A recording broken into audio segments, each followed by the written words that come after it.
Over thinking అనేది నీ స్వభావం కాదు, నువ్వు నేర్చుకున్న ఒక అలవాటు.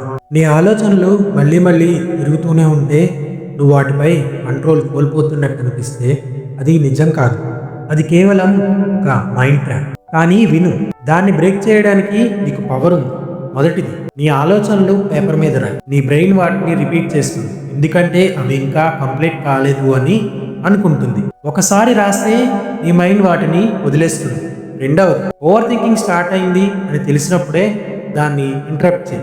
నీతో నువ్వు చెప్పుకో, ఇది నన్ను వీక్ చేస్తుంది. మూడవది, నీ ఫోకస్ని మార్చు. ఎవరితో అయినా మాట్లాడు లేదా కొత్త విషయం నేర్చుకో, ఎందుకంటే ఫోకస్ ఉంటే ఓవర్ థింకింగ్ ఉండదు. నాలుగవది, ఎన్విరాన్మెంట్ మార్చు. వాక్కి వెళ్ళు, ఎక్సర్సైజ్ చేయి. నీ బాడీ మూవ్ అయితే నీ నెగిటివ్ థాట్స్ తగ్గిపోతాయి. ఐదవది, డీప్గా బ్రీత్ తీసి స్లోగా వదిలేసి అప్పుడు ఇమాజిన్ చేయి నీ ఆలోచనలు కూడా బయటికి వెళ్ళిపోతున్నాయి అని. ఇంకా లాస్ట్గా నీతో ఒక క్వశ్చన్ అడుగు, ఇది నిజంగా అంత ఇంపార్టెంట్? చాలాసార్లు ఆన్సర్ నో అని వస్తుంది. నీ ఆలోచనల్ని కంట్రోల్ చేయాల్సిన అవసరం లేదు, వాటికి ఫుడ్ ఇవ్వడం ఆపితే చాలు. ఇది నీకు యూస్ఫుల్ అనిపిస్తే ఈ రీల్ని సేవ్ చేసుకో. ఇంకా ఇలాంటి కంటెంట్ కోసం ఫాలో